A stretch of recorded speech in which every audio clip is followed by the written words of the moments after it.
النبي صلى الله عليه وسلم يقول من أمارات الساعة ظهور موت الفجأة، لهذا من أشراطها أن يكثر. وقال عليه الصلاة والسلام لا تقوم الساعة حتى يظهر موت الفجأة. وهل الإنسان يموت فجأة بلا دلائل؟ هنا السؤال. يعني كثيرا من الناس يقول هل الذي يموت بلا دلائل؟ لا، ما منا من أحد سيموت إلا ويبعث الله له آيات يوفق لها الموفق، ويهتدي لها من أراد الله به خيرا، ويحجب طرفه الذي يعني تشبث بالدنيا. فالله عز وجل يبعث إشارات، أمارات لكل رجل منا كان برا أو فاجرا أن أجلك قد اقترب فاستعد.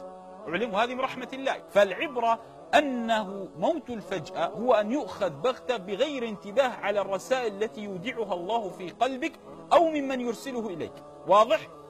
إذا كان فرعون على قبح ما صنع وعلى قبيح ما قال أنا ربكم الأعلى، الله عز وجل أراه 9 آيات قبل أن يهلك، فمن باب أولى أن يري الصالحين آيات قبل أن يموتوا.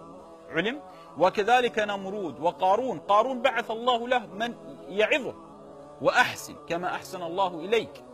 فالشاهد من الأمر أن الله عز وجل أحيانا يرسل لك رسولا من البشر يعظك حتى تستيقظ، وتارة يرسل لك آية تراها أمام عينيك. لهذا داود عليه السلام قبل أن يموت قال اللهم لي حاجة. قال الله ما هي يا داود؟ قال ألا أموت حتى تعلمني. قال الله لك هذه. فدخل عليه ملك الموت، قال داود لملك الموت أنا عهدت إلى ربي أو عهد إلي ربي ألا أموت حتى يبعث لي أمارة حتى يعلمني. فقال لقد أعلمك. قال ملك الموت لقد أعلمك. ألم يمت جارك؟ ألم ينحني ظهرك؟ ألم يشب شعرك؟ إذن هناك دلائل، كأن الشرع يقول لك هناك دلائل يبعثها الله لك لتعلم أن الموت قد اقترب. النبي صلى الله عليه وسلم كان يستعيذ ويقول اللهم إني أعوذ بك من زوال نعمتك وتحول عافيتك وفجاءة نقمتك. ما هي فجاءة النقمة؟ قالوا الموت الفجأة. قال وجميع سخطك. وقال النخعي رحمه الله كان السلف يكرهون موت الفجأة. والعجيب أن النبي صلى الله عليه وسلم يقول موت الفجأة أخذة أسف، معناها أخذة انتقام والعياذ بالله.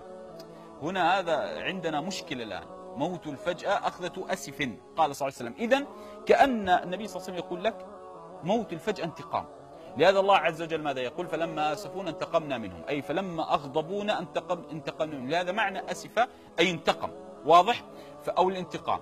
فإذا كان موت الفجأة أخذة انتقام فكيف سنتقيه؟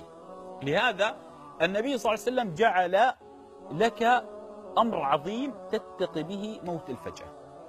أولا قال عليه الصلاة والسلام إن الصدقة لتطفئ غضب الرب. الآن كلنا يحفظ هذا الحديث إجمالا وتفصيلا، إن الصدقة لتطفئ غضب ماذا؟ الرب جل وعز شأنه. لكن ما الشطر الثاني من الحديث؟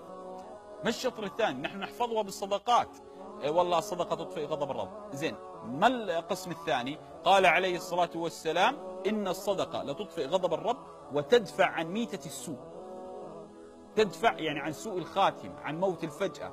إذن أعظم ما تستطيع به أن تتقي به موت الفجأة هو أن تجعل يدك مبسوطة هكذا. هذه المسألة. المسألة الثانية بر الأم والخالة وصلة الرحم وهذه الأمور، هذه أعظم وسائل أن تتقي به موت الفجأة.